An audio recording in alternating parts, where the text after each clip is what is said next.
attack on BGB and BSF personnel. শেষ হয়েছে BGB BSF এর মধ্যে 4 দিনব্যাপী মহাপরিচালক পর্যায়ের 56তম সীমান্ত সম্মেলন। এতে অংশ নেয় বাংলাদেশের 21 ও ভারতের 11 সদস্যের প্রতিনিধি দল।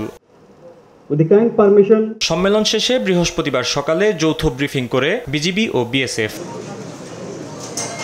ভারত কোনো পুশব্যাক করেনি, যারা বাংলাদেশে ঢুকেছে তারা স্বেচ্ছায় এসেছে বলে মন্তব্য করেন বিএসএফ মহাপরিচালক। এছাড়া গেল 15 বছর সীমান্তে আগ্নেয়াস্ত্র ব্যবহার না করলেও চলতি বছরের কিছু ঘটনায় বিএসএফ আত্মরক্ষার্থে গুলি চালাতে বাধ্য হয় বলেও মন্তব্য করেন বিএসএফ মহাপরিচালক। BSF personnel fires only and only as a last resort in the face of imminent threat to his life in self-defense, irrespective of the nationality. Such unfortunate occurrences can be avoided if proper fence is put up in place on the border from both the sides. বৈঠকে একজন শিশু কিভাবে তাদের হুমকি হয় এমন প্রশ্ন তুলেছে বিজিবি বলে জানান মহাপরিচালক। যদি কেউ ভুল করেও ভারতীয় সীমানায় প্রবেশ করে তাকে বিজিবির কাছে তুলে দেওয়ার আহ্বান জানায় বিজিবি মহাপরিচালক। In broad daylight and sometimes some minor was killed.